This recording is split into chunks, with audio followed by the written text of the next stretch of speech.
Welcome back to the channel, or if you're new, thank you for clicking. Today we're going to be looking at another eXtremerate product. Now, if you follow eXtremerate, you're probably aware of what this is because it's been in the pipeline for ages. It's a total new kit what they've got, and they've decided to call it the PlayStation 4 Decade Tournament Controller Upgrade Kit. So what you get on this is you get the front and the back, you get 4 buttons and you get trigger stoppers. So this one is the version 1 and you only get the back casing to change from the original one, and you can see I've got 4 back buttons here, but I only use the 2. Another little kit what they've got is the clicky, so when I press that in, that's as far as it goes. It's as close to a mouse click that you're going to get on the control pad. Now I'm going to do the same thing that I always do. I'm going to do an unboxing, we're going to put it all together, and then I might throw some gameplay in. So straight away let's get to the unboxing so I can show you what you get inside.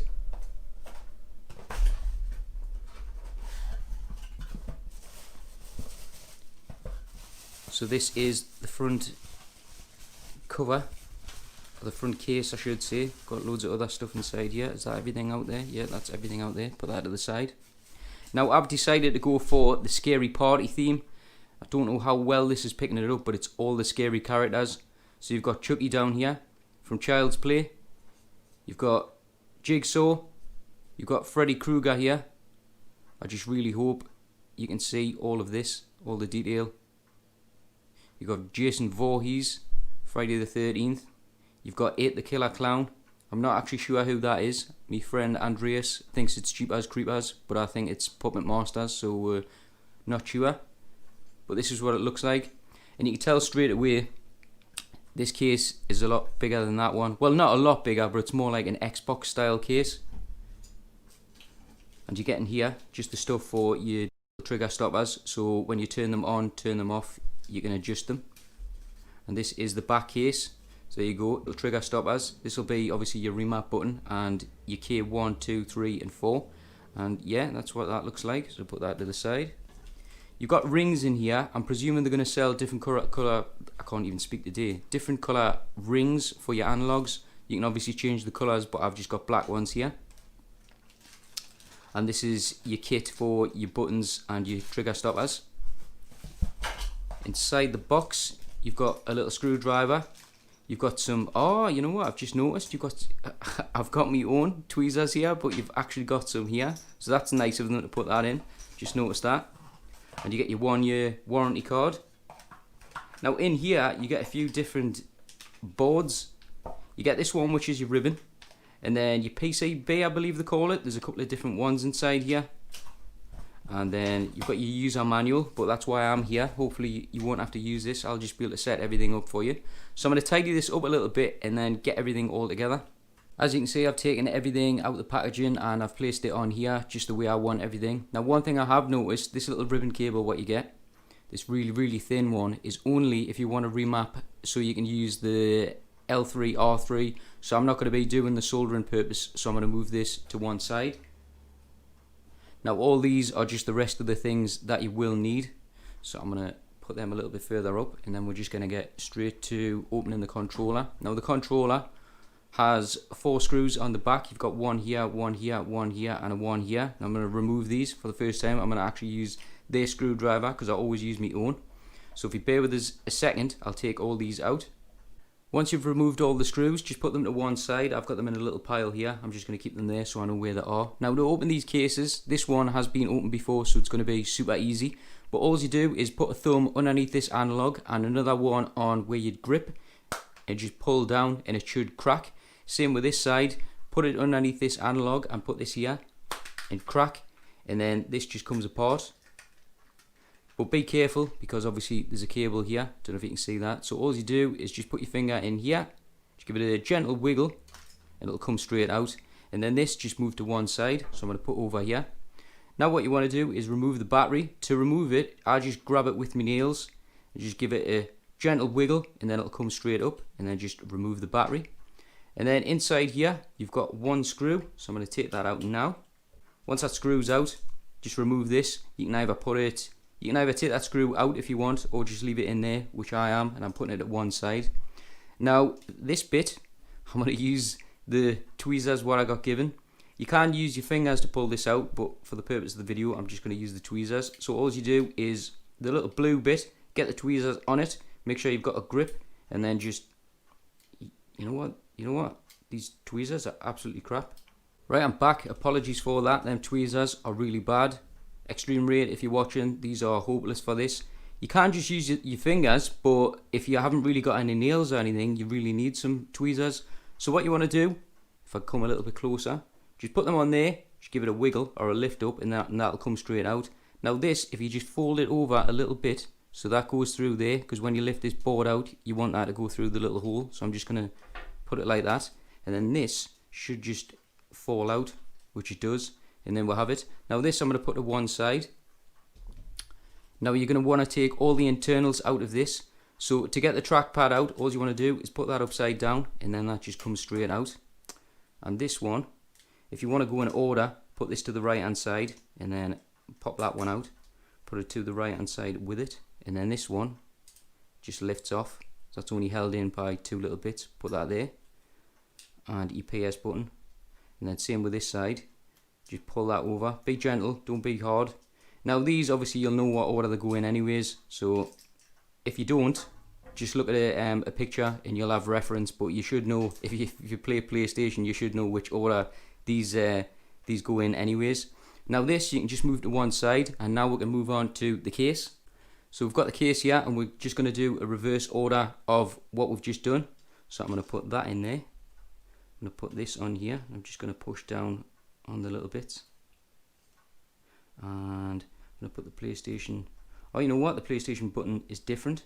We haven't got the circle PlayStation button anymore, have we? We've got this one. So this is a newer one. I'm going to put that in, and then that must go on top of there, which it does. Squeeze that in.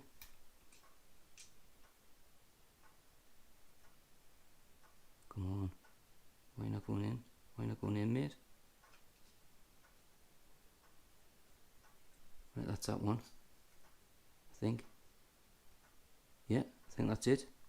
Now we'll move on to this one. So triangle, always on the top. X, always on the bottom. You've got little sort of indentations or whatever on here, and then this will just be to line them up. So I presume that goes that way. And that one goes that way. Come on. And then that one goes that way, so it falls into place. And then just put this in reverse order. So I'm going to put that on top of there, and that one on top of there. Just give that a little press down. Make sure they're both pressed down. And then the trackpad, just go reverse order. Just put it under, and then over, and then that's it. That side's looking really good. Now I'm going to grab that and put that back on top of here. Now once everything's back together, what you want to do is grab this tiny little board with a 3.5mm jack and just put it into the bottom of your existing one. All this is doing is just extending this, because obviously the case is bigger, so this is just going to make it a little bit longer. And then I'm going to put this back into here, but the way I'm going to do it is this.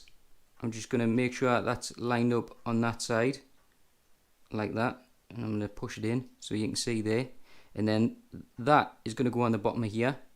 But this cable, make sure it comes through the hole on that, so I'm just going to push this up a tiny little bit, and I'm just going to line that up for the hole. Hopefully it will just pop straight through, but if it doesn't, I'll just use some tweezers. Just lining it up. There we go. That's popped straight through. Just push them into place. Yeah, that's all good. Right, now the trickiest part of this video is going to be installing this ribbon cable.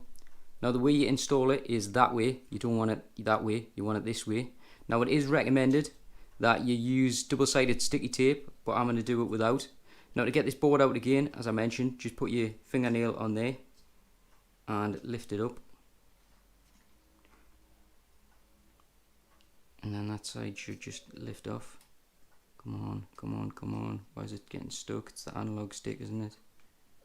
Come on. Right, there we have it. That's off. Now, as I mentioned, it's that way. So all you want to do is go inside there. Hopefully this will go straight in. If it doesn't, well, there's nothing I can do. Yeah, it has. It's gone straight in there. That might take you loads of attempts though, like I mean loads and loads. So all you want to do is connect that again, the ribbon cable. Now down here, make sure that's connected. I'm going to put 2 screws in there, but yeah, that's like that. The battery cover, put that back on. So that goes, what the hell, where am I? I'm upside down. It's because I've got this upside down. At the battery cover, just put the screw back in there. That's tightened up as much as I want it to be. I'm going to put 2 little screws in there. So I'm going to grab these 2 screws. That's what it should look like. I've put the battery cover in and I've put the 2 screws in there. Like I say, that's just an extension of your mic. To be honest, you don't have to put that in. It's only if you want to plug like a headphone in, but I don't use that port, so you could sort of get away with that. Now if you want, what you can do is connect the battery, but I'm not going to. I'm just going to skip to the next. And now I'm going to focus on the back casing. Now this one is your original one. To remove this, all you do is grab something like a screwdriver or anything and just prise this side up. So just go underneath and just lift that up gently, and that'll pop up. Lift that over, put that down, and then all you want to do is just remove this. This goes in that way, but we're going to move it out, and then just pop that out. Now there's a little screw in here to take that out, so I'm going to take that out now.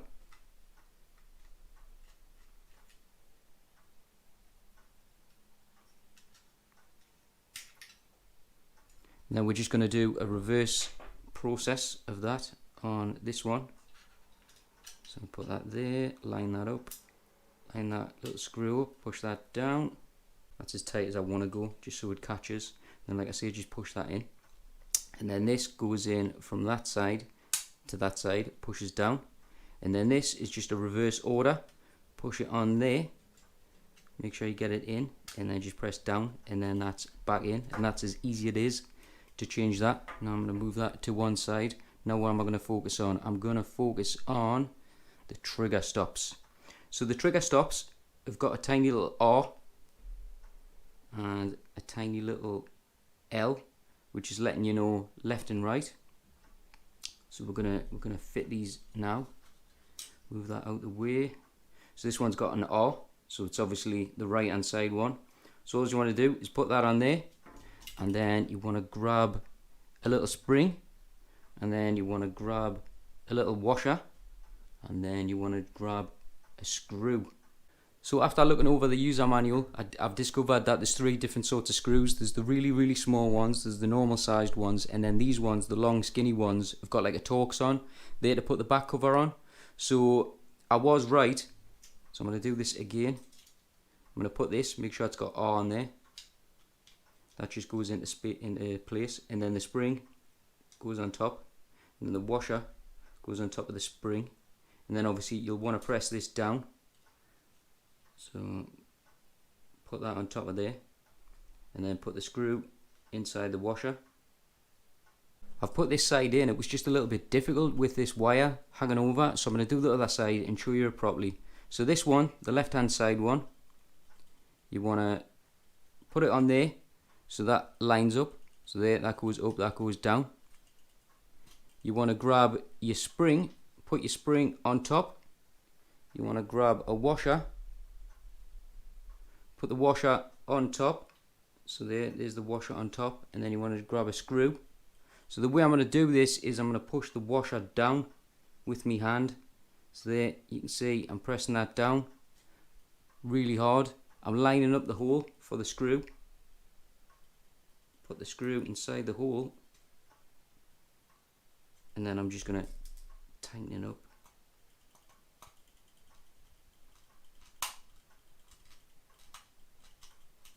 There, I can feel it grab, so I'll leave go of the washer now. Just make sure that's in, and then test these. Just go up, down, just make sure they work alright both sides. Yeah, they work fine.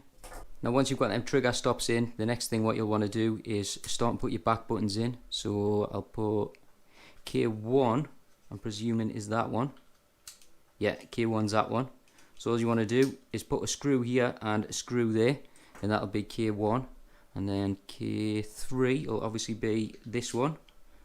And key 4 will be this one.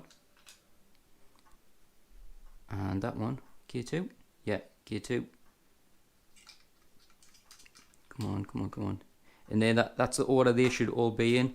Now I'm going to quickly put screws in these and then I'll be back in a second. So all the screws in, and that's what it should look like. It's starting to come together now. On the back, that's what the buttons should be. K1, K2, K3, K4. And you can test your trigger stoppers if you want. Just make sure they're all good. Now I'm going to put this button in for the remap. Now you get this little tiny thing that comes with it. Now the way this goes is that way. You want to put inside of here. So just push that in there. And all is I think that's for is you see the light lighting up. So that's just pressed in, and then we're going to put that into place there. Push that in. Now we're going to move over to this, which is the little board. And that's how it should be. So put that one on there, push it in a little bit. I didn't realise the camera wasn't running when I put this on, but it's pretty self-explanatory. This board has obviously got an R for the right hand side, and this one's got an L for the left.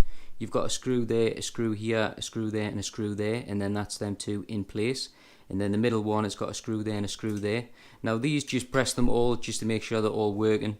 Just go a bit crazy just to make sure they're all working. Now on this board, if you pull this little tab down, that means it's shut if it's up. So I'm going to put my nail on it and I'm going to put it down, so that means it's open. Now there's two ways you can do this. You can either connect the battery now, or you can connect that and then connect the battery. I'll tell you what, I'm just going to do it this way. I'm going to connect the battery. Now this has got double-sided sticky tape, so you can stick it onto the battery, but I'm not going to bother. And I'm going to line this up with that, and then hopefully get that in there. And then just close that. And now the tricky bit is going to be getting this onto there. So if I hold that, just push that a little bit there, and then it should just go in. Like I say, you can, if you want, do it before you put the battery in, but I'm just going to do it this way. Now make sure all that is together, and then I'm going to just gently close it. Just give it a tiny wiggle. Make sure everything looks alright before I close it, which it does.